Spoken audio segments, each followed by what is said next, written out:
We are now joined, and we appreciate your time, Mike Bohn, because we know everybody is pulling at you, and you've got a lot of things to get done.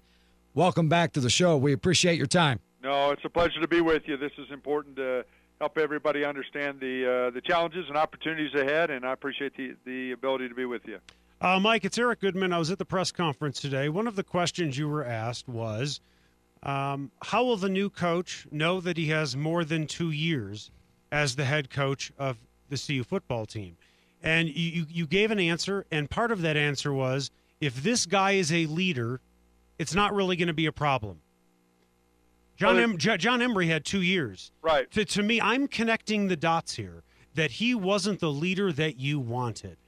Well, I am certainly not willing to go there. I think that, as you know, Eric and Mark, that we wanted this to work desperately for Jon, for us, for all of his coaches, his players, the entire Buff Nation. We wanted this to work. And when you talk about all the different expectations of a head coach and all those different putting together, it's an imperative we have a coach that can drive a vision and drive a structure and drive a functionality that exists at the highest level. That's what teams in our league are doing, and that's what it's going to be required for us to get it done. We're speaking with Mike Bohn, CU Athletic Director, in the wake of Jon Embree's firing as head coach.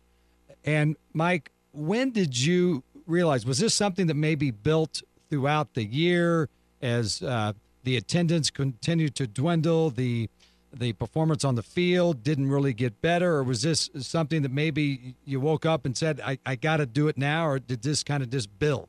Well, I think that when you think about the challenges Jon inherited and all the different things, and he did some nice things and some nice work for us, and he is a professional, and I will always respect that in Jon and what he put together. And so I'm not sure there was a certain time, but eventually you get to the point where you recognize that the structure and the functionality of all the different moving pieces are out of alignment, and you're talking about interjecting new pieces associated with different coaches and things like that. You get to the point where you don't have a confidence of thinking, we've got to change now and begin to rebuild on a new trajectory, because the trajectory we're on right now is currently on the downward trend. You and Jon are both pretty good communicators, so I can't imagine there was a communication problem. Jon made it pretty clear numerous times that he thought he was coming back as of Friday night. He was getting reassurances from people in the program and from you specifically. Were you giving him specific reassurances, or is that a delusion in his own head? Well, I think that in fairness, we were trying to do everything we could to spark this team, to ignite something special, to galvanize our fan base, all those different things, and that just never materialized. And so until there was a point where we recognized that it wasn't going to happen for us and all the different elements associated with it, then until then, we were supportive and doing everything we could. Let's look at enhancements in recruiting. Let's look at enhancements in staff. Let's look at our facility plan. Let's look for all the different challenges that exist for us and how we're going to try and address them. And I think, in fairness to Jon and the team, that's the thing that we should be doing. But up until Friday, he felt he was going to be the head coach by getting all these reassurances. This was after your final game. How did he walk that far down the road and then all of a sudden feel, wait a minute, Mike and the university just pulled the rug out from under me? Why in his own mind would he go that far if he wasn't getting these reassurances? Because Jon's an optimistic guy and a leadership guy, and like I said, we were given a lot of thought into enhancements and how we pulled it together, and in the end, we recognized we didn't have the trajectory we needed to recognize we got a chance in the future for this to get where we wanted to get in this league and aspire to try and compete in the Rose Bowl. Mike, 7 consecutive losing seasons, and obviously you know the numbers as to the people that kind of voted with their feet and didn't show up. Right now, what obviously you got to hire a new coach, but you got to change the attitude that people have towards this football program. What, to the fans out there listening who want to have hope that this time the athletic department's going to get it right, what can you say to them? Well, we're going to bust our tail to excite our supporters, and it's imperative that they believe in what we're doing and the fact that what we're trying to do and what the headwinds we're facing is a significant challenge. And it's imperative that we galvanize everybody towards our lofty goal. And it'll be critical for us to continue to try and do that. Mark, you've been a part of some things yourself, trying to help galvanize and excite and get people excited about supporting the program. And I think what encourages so much is the phenomenal turnaround we've had in men's basketball and our wonderful coach in Tad Boyle. So the question is, how can we take that model and integrate it into the football piece and make it go? It's a little bit different size. We get that, but football is the mothership, and we got to find a way to get that done. And that's my job, and I'll take a leadership role in continuing to do that. I think the drop-off in attendance was one of the biggest disappointments for me because our fans have been great. We have averaged well over 45,000 every year despite having 7 losing years until the last couple of games here. Mike, you and I have been friends for a long time, but you know I have a job to do. So, I need to ask you this question. You just said a few minutes ago that people need to believe in what we are doing. Looking at your last 2 football hires, which by all accounts, it would be kind to call them bad. Why should anyone believe you're going to make it right the 3rd time? Well, I think all you have to do is look across history. Look at the history at the University of Colorado and the AD hire, the football coaches that Eddie Crowder made. Take a look at the ones that Mack Brown made. They made it Texas until they got Mack Brown. Look at Oklahoma. Look at UCLA. We are not alone in this challenge. And you know what? Dan Hawkins was the hottest candidate and coach in America, and we landed him, and it didn't work. And there's a lot of reasons it didn't work, but it certainly wasn't because we felt like we had a coach that couldn't get it done, and that's really what we're up against. And so what other inherent pieces exist here that's making it difficult for coaches to be able to make progress and pull that together? Can you understand the fans' frustration, the boosters' frustration? Why are we letting Mike Bohn do this again? Well, sure. I think that, again, look at Eddie Crowder's decisions, look at Bill Maroltz, whatever you want to do, the number of coaches that are people hired. That's the nature of what we do. And I don't do this alone in a vacuum. I have a lot of people that support me and help me. We have the nation's finest experts around the country all engaged with us, helping in this process. And we're going to continue to push this until we get it right. But it's imperative as the leader that I know the type of trajectory we're on and when it's time to try and rebuild it. And ultimately, in the end, it falls on my shoulders. And I recognize the culpability I have in it, but there's also other aspects that I've got to fix as well. Mike, you're a guy that likes to set goals, and you're not shy about proclaiming what those goals are. So right now, has the search committee been named? Do you have a time frame when you want to get somebody on board? Is it a sense of urgency, or is it one of these, we will take our time until we get the right person? Well, I'm mindful. I know it's a cliche, but I'm mindful of John Wooden's quote, "Be quick, but don't hurry." We don't want to make any rash decisions that maybe eliminate potential opportunities for us. So we are working our tail off, and this entire institution is focused on trying to ensure the football program is one we can be proud of. And again, we've got to find a way to galvanize everyone because it's too competitive for us to do without everybody on the same page, committed, with a strong conviction to help us compete. You were sitting next to Phil DiStefano, the chancellor of the school, at the press conference. He said something to me that if I am a booster, I pause. And he was asked about playing in the Pac-12, and he said, my goal is to be competitive. If I am a booster and I'm giving a lot of money, I don't want to hear that the school wants to be competitive.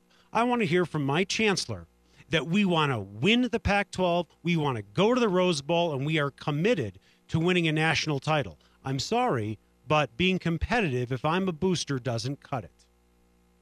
Well, I don't believe that's accurate. I think Phil didn't say it like you wanted to maybe hear it say it, but I can tell you right now that the change in commitment and all the different aspects that are important to come from the senior leadership on campus, from President Benson to Phil DiStefano, are at the highest level. I'm proud to partner with both of them, and again, we're all committed to pulling it together, and we've got to find a way to galvanize everybody together. We're speaking with Mike Bohn, the CU Athletic Director. And, Mike, in this interim period, who is in charge of the football program? Well, we have some assistant coaches that are obviously still in place that'll do their best to help. Our strength coach, Malcolm Blacken, does a great job. Our academic team upstairs with Chris Livingston and Seal Berry will continue to work hard. The entire athletic department is going to do everything to support these players and ensure they make good decisions. I couldn't be prouder of them. We're already seeing some leadership emerge from these players, and my heart goes out to them, and I couldn't be more proud of what they're doing right now. I guess, Mike, really it's a day and a half since they had this blow. Well, I guess I was thinking in terms of like recruiting. How do you the kids that had been the verbal commits and everything, like, but there's assistant coaches who are still kind of handling all that? Yeah, we had messages to them immediately last night, and obviously to parents and all those different folks. So we'll keep scratching until we have our new coach identified, so that we can try and close the class and keep building. Every time that we have been through this situation, whether it was Gary Barnett or Dan Hawkins or now Jon Embree, the question is always there: what about academics? How tough are the academic restrictions? Were the academic restrictions and requirements different under Gary Barnett than they are today? Well, that's a good question, Eric. I can't comment from what was going on then, and I really don't know for sure. But like Gary did a nice job of recruiting good people that could graduate. I can only go by the graduation rates, and I know that he excelled there. So everybody's looking for an issue to see why we can't get it done. In this league, everybody's got academic challenges except for maybe one or two. And I know this, we're not going to change the academic standards, and I'm not going to ask the president or chancellor to do that. We're proud of our institution. We're proud of the wonderful experience our students and student athletes have here, and we're going to have to make a concerted effort to ensure that once we get student athletes in here, they can graduate and continue to represent the school. Mike, final question for me, and you talked earlier about the structure and the functionality, and then you also mentioned the facilities plan. Has the facilities plan been compromised at all by what has been going on here? No, I don't believe that. I know the president and the chancellor are committed to helping us find a way to get that done. We may have to face some different pieces because we're going to restructure some of our resources around the football program to provide a deeper pool financially to help attract a head coach and a leader of the program. So there's some different moving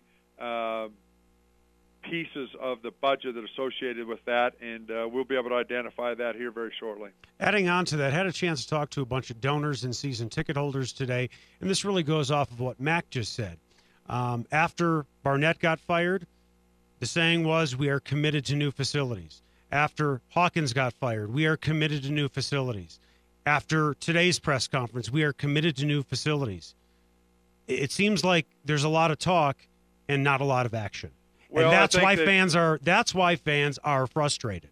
Well, I think that Eric, my answer to that would be is we've been working on the right model to put it together, and it takes some time to get it right. But we're also struggling with the sense of being able to pull together a vision that's viable and one we can guarantee and promise and pull together.